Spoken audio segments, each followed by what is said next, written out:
Paragraph conversion. Camilla's neck. Pieces with stories so heavy and so dark that she trusted only one person in the entire royal family to carry them. Catherine. Some of these pieces are dangerous. Some are so sacred that putting them in the wrong hands was something the Queen refused to even consider. And she discarded Camilla completely without a second thought. Chose Catherine every single time. And the real reason she made that choice will completely break your heart. The vault, the gatekeeper, and the woman who was never offered the key. That woman will touch these jewels over my dead body. Those were Angela Kelly's words in 2005 when a senior household staff member had just suggested that the newly married Camilla might expect access to the private collection. Kelly looked at him directly and swore she would never let that happen. She doesn't deserve any of it, she said. Angela Kelly's official title is personal advisor and senior dresser to the Queen, but that title captures almost nothing of the actual power she holds. Kelly controls physical access to the most private jewelry collection in the world. These are not the crown jewels locked inside the Tower of London, which belong to the state and are managed by constitutional protocol. The pieces Kelly guards are kept in locked leather cases and velvet-lined drawers inside Elizabeth's personal apartments at Buckingham Palace and Windsor Castle. The vault holds over 1,000 individual pieces, each one carrying a private emotional history that Kelly understands better than almost anyone alive. She has carried those cases from Windsor to Balmoral and back again through every season of the Queen's life. She knows which bracelet Elizabeth reached for on her worst mornings, because holding it made her feel close to Philip. Kelly was not just a dresser, she was the gatekeeper. And in the spring of 2005, the gate had a very specific person in mind when Kelly decided it would stay shut. That person was Camilla Parker B.S., the woman who has spent the better part of 30 years as the other woman in Prince Charles's life before finally becoming his wife. In Kelly's eyes, Camilla had not joined the royal family.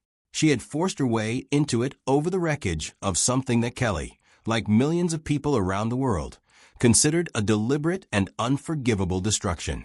On a later occasion, Kelly made her feelings even more specific. She told a reputable source she didn't build anything here. She burned something down, and I am not handing her the silver to replace what she destroyed. The Queen never once instructed Kelly to keep Camilla away from the private collection. She never needed to. Kelly had spent enough years reading Elizabeth's silences to understand them as clearly as spoken sentences. And the silence around Camilla and the private jewelry collection was the loudest and most sustained silence in the entire palace. Camilla, for her part, moved quickly after the wedding. Within weeks of marrying Charles in April of 2005, she did something unsettling. She began the process of establishing herself as a working senior royal, which naturally included identifying the jewelry she would wear to represent the crown at official state engagements.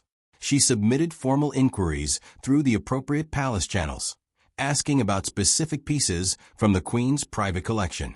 Some of these were pearl and diamond pieces that Elizabeth had worn during the early years of her reign and had not been seen publicly in years. Camilla was now constitutionally the Princess of Wales. She had every right to expect at least a response, so she waited. The inquiries went to Kelly, but they never came back. There was no refusal, no explanation, and no alternative suggestion. The request simply vanished into a silence so deliberate and so complete that it was its own answer, and Camilla understood it perfectly. She had spent 3 decades learning to read the architecture of this family's disapproval, and this particular silence was deafeningly clear. Camilla absorbed it with the controlled fury of a woman who knew that any public reaction would be catastrophic for her already fragile public image. She wore her own pieces to her early engagements, smiled at exactly the right moments, and locked the rage somewhere deep and private where nobody could see it. Charles eventually did what Charles always did when HT between his mother and his wife. He tried to reason with Elizabeth. He raised the matter directly with her carefully and diplomatically, but the conversation ended before it had even properly begun. Elizabeth looked at her son with the expression that had shut down 1,000 uncomfortable conversations across 70 years of reign, and told him plainly that the collection was hers and she would manage it exactly as she always had. Charles walked away from that conversation the same way he had walked away from so many others involving his mother. He did not bring it up again. Then came the morning of April the 29th, 2011. And everything that Camilla had been quietly swallowing for 6 years was suddenly displayed in the most public way imaginable. Catherine Middleton stood in a dressing room at the Goring Hotel when Angela Kelly walked toward her carrying the Cartier Halo tiara. Kelly, the same woman who had told a palace staff member that Camilla would touch these jewels over her dead body, was now crossing a room to place one of the most precious pieces in the private collection onto someone else's head. And she was doing it with her own hands. The Cartier Halo was not the grandest piece in the vault. It was a relatively light band of 16 graduated scrolls, set with 739 brilliant diamonds and 149 batten diamonds. The Duke of York had purchased it for his wife in 1936. It was later gifted to the young Princess Elizabeth for her 18th birthday in 1944, and Elizabeth never wore it publicly, even once. She loaned it briefly to Princess Margaret and then to Princess Anne.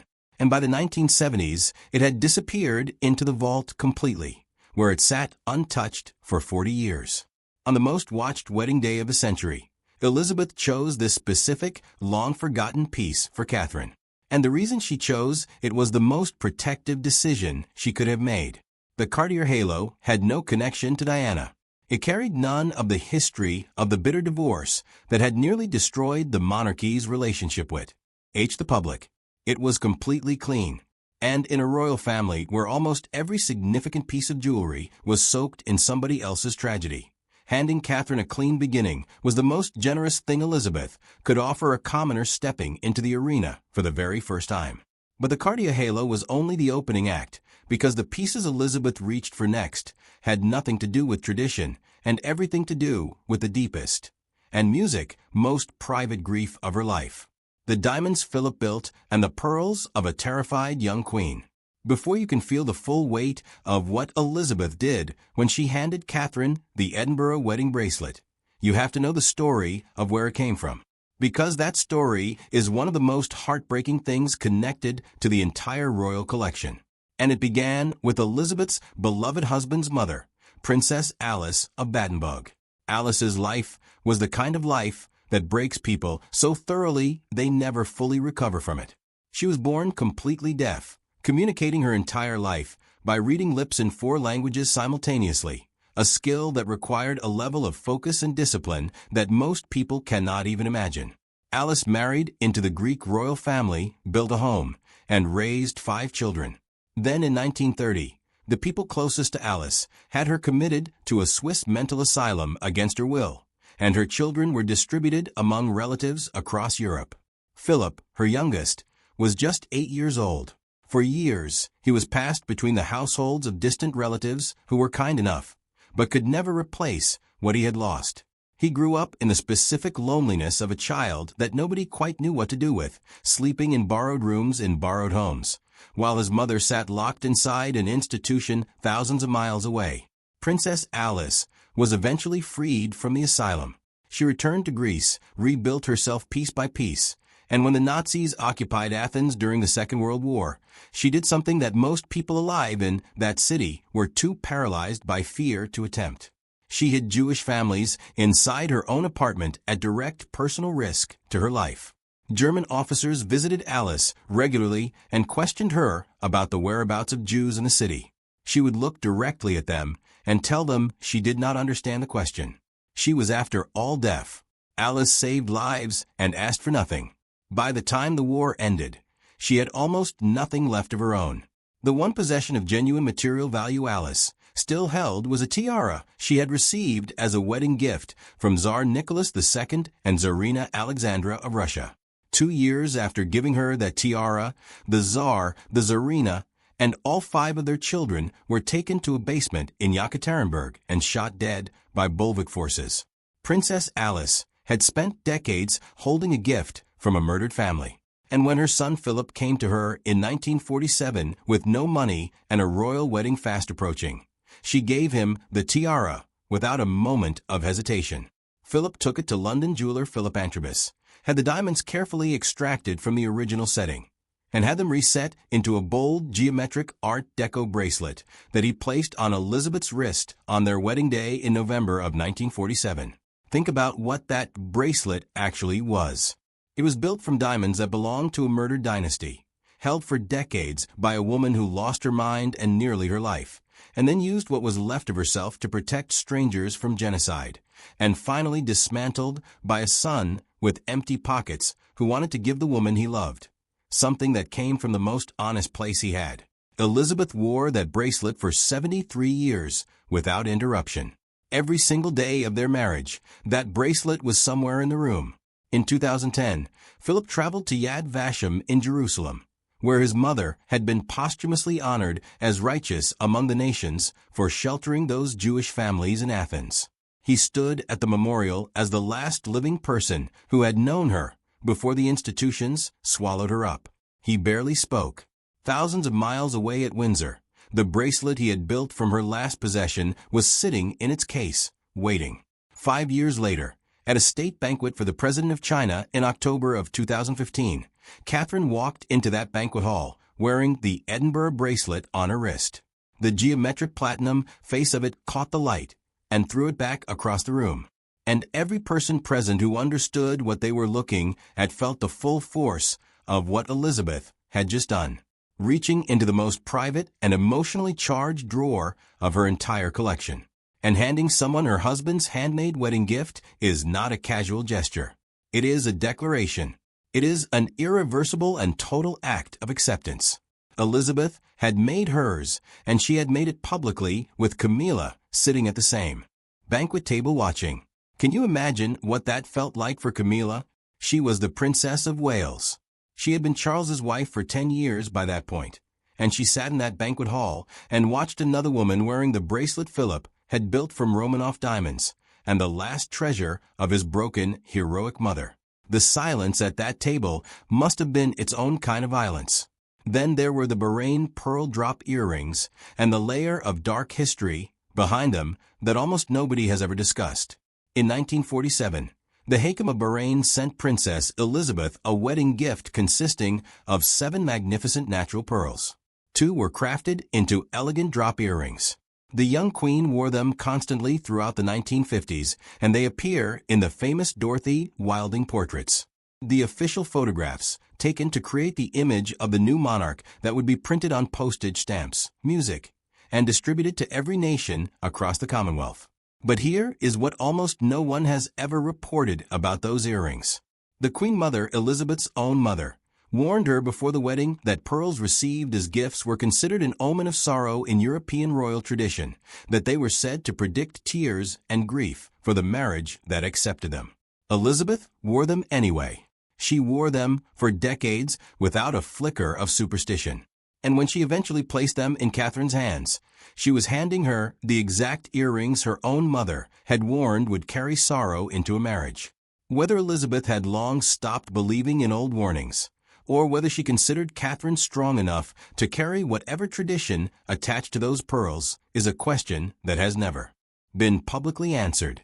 Catherine wears them to state music dinners, official portraits, and commemorative events with a consistency so deliberate that it has become its own quiet declaration of continuity. The same gems that framed the face of a frightened young queen are now framing the face of the next one. Elizabeth designed that echo on purpose. The Edinburgh bracelet and the Bahrain pearls were Elizabeth's most personal statement of trust. Music, but personal was only one dimension of what Elizabeth was building, because the next piece she chose to place on Catherine was not about intimacy at all. It was about raw, undisguised institutional power, and it came with a colonial history dark enough to make anyone who looked too closely deeply uncomfortable. The necklace of empire and the colonial ghost around Catherine's neck. Mir Osman Ali Khan, the last Nizam of Hyderabad, was by some calculations the single richest man alive in 1947. His personal fortune included the equivalent of hundreds of millions of dollars in gold music and silver bullion.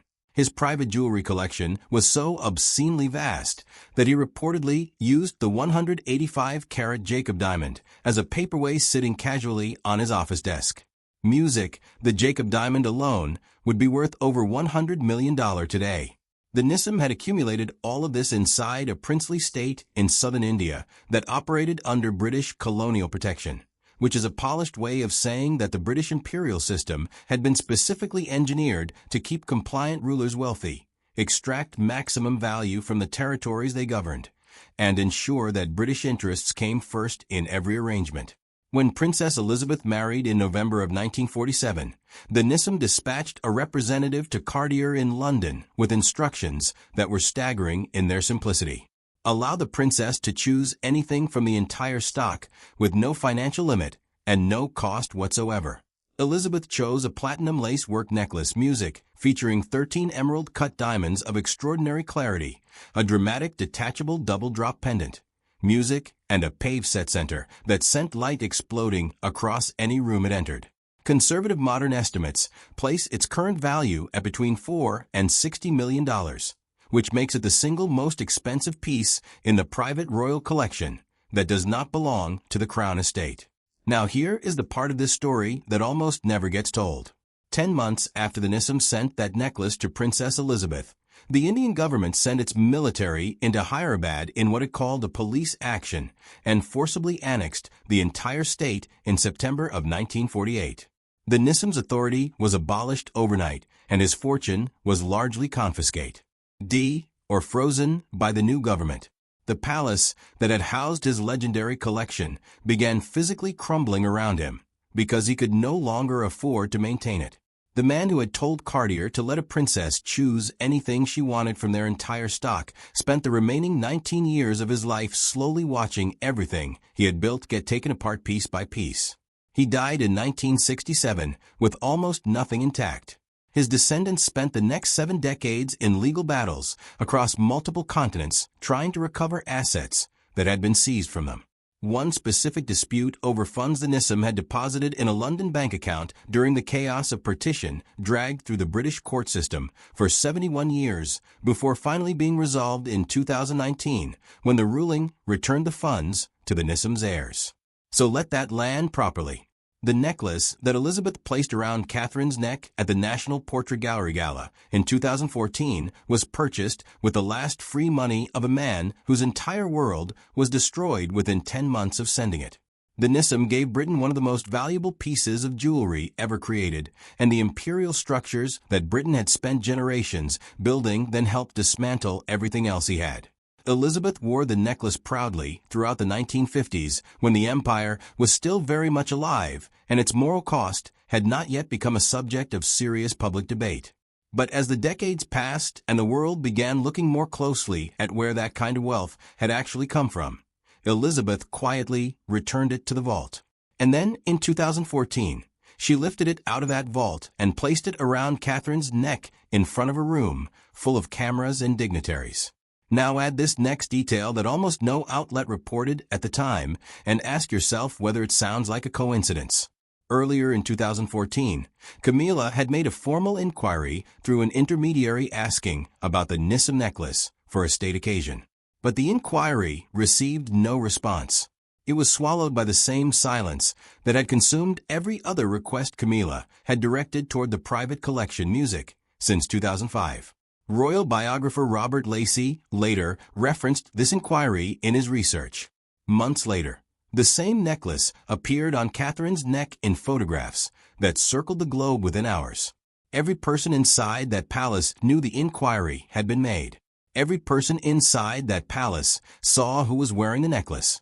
Catherine stood at that gala with between $40 and $60 million of platinum and diamonds resting on her collarbones, perfectly still and perfectly composed, not allowing a single gram of the history or the weight behind that piece to show on her face. The Nissim necklace was Elizabeth's most financially devastating statement.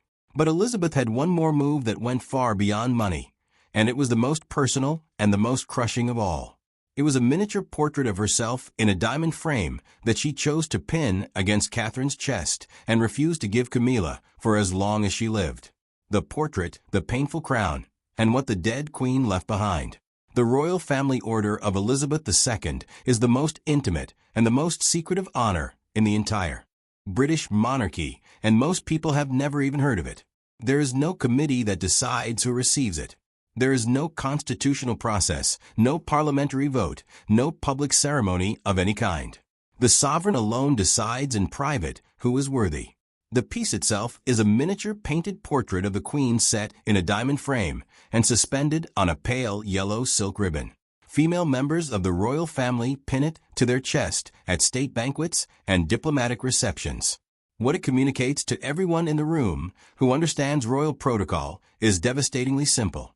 The Queen personally looked at this woman, considered her closely, and decided she was trusted enough to carry the Queen's own face pressed against her body. Elizabeth gave the royal family order to Catherine. She never gave it to Camilla during her lifetime. Let that sink in for a moment.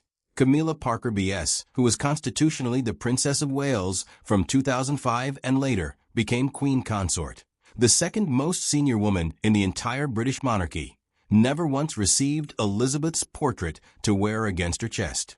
Catherine, the wife of the second in line to the throne, did one woman receive the constitutional title because the law required it. The other woman received the portrait because Elizabeth wanted her to have it. The distance between those two things was not subtle. It was ocean-wide, and everyone inside that family knew it. Then there was the Cambridge lovers, not tiara, and the full story of the damage it had already done to the women who wore it before Catherine ever touched it. Queen Mary commissioned the piece in 1913 as a recreation of a tiara belonging to her aunt, Princess Augusta of Cambridge. The design is visually breathtaking and physically punishing in equal measure, with Gothic diamond arches in platinum and 19 large natural pearls hanging from diamond stems and swinging freely with every movement of the wearer's head. The weight of the platinum frame drives directly into the skull, and the swinging momentum of 19 pearls pulls and tears at the hair anchoring the piece with every single step. Elizabeth wore it in the 1950s and retired it almost immediately because a woman who needed her full physical and mental capacity to perform a day of state duties simply could not afford to spend those hours managing that level of pain. The lover's knot went dark and stayed dark. Then in 1981, Charles pulled it out of the vault for Diana. And what followed is where the tiara's history stops being merely uncomfortable and becomes genuinely devastating to read. Diana wore the Cambridge lovers not throughout the 1980s at the state banquets and diplomatic receptions where a Princess of Wales was required to project grace, stability, and unshakable composure to the watching world. She appeared in photograph after photograph, smiling radiantly under those diamond arches while her marriage was privately being destroyed from the inside. Diana was drowning in isolation, so complete it was eating her alive. She was fighting bulimia behind closed doors while performing perfection in public. Her husband was emotionally absent, and the entire palace knew exactly where his attention actually was. Diana called the lovers not her Frankenstein crown in private. She hated standing in gilded rooms smiling under a crown that felt like it was crushing her, because that was precisely what her life inside that family felt like every single day. When the marriage collapsed publicly in 1992 and the divorce was finalized in 1996, the tiara went back into the vault. Diana was dead 11 months later.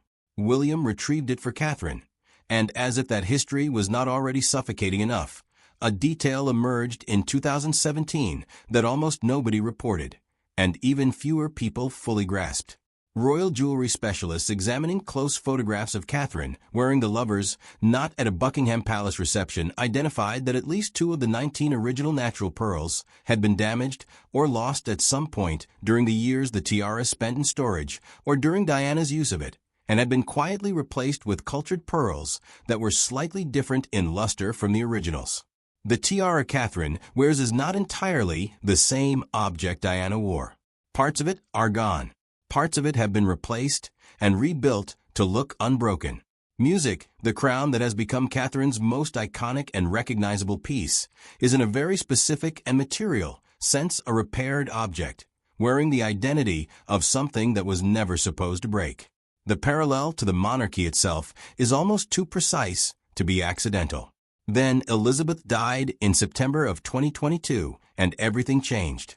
The crown jewels in the Tower of London passed to Charles automatically because they belong to the state and always have. But Elizabeth's private collection, those locked leather cases and velvet-lined drawers, holding between $60 and $100 million worth of emotionally loaded personal jewelry, existed in a legal gray space that nobody had fully prepared for publicly. In the months following the funeral, reports emerged from royal correspondents writing for Tatler and the Times, describing how Charles had quietly ordered a review of the private collection to assess how its pieces should be allocated going forward. The reports described without ever explicitly confirming that Camilla had raised the question of redistribution, that she had asked through the appropriate channels whether the pieces Catherine had been using on extended personal loan for over a decade should now be formally reassigned to reflect the new reality in which Camilla was Queen Consort and Catherine was Princess of Wales. Just think about what Camilla was actually saying with that request. She had waited 20 years for access to this collection. And for the first time since 2005, there was no Angela Kelly blocking the door and no Elizabeth deciding in silence that Camilla did not deserve a key. This was the moment Camilla had been patient and strategic enough to wait for, and she moved the second the path was clear. However, Charles declined to make any immediate changes. He understood with the political instincts of a man who had spent his entire life watching power operate inside this family that any visible transfer of Elizabeth's private jewelry away from Catherine would ignite a public firestorm that no palace communications team could contain. But the request had been made, and it was still on the table. The bracelet Philip had built from Romanov diamonds. The pearls the Queen Mother had warned would carry sorrow. The necklace purchased with the last free fortune of a man the empire then dismantled. The miniature portrait of a sovereign who had made her personal verdict unmistakably clear across 13 years of carefully staged public moments. All of it was now sitting in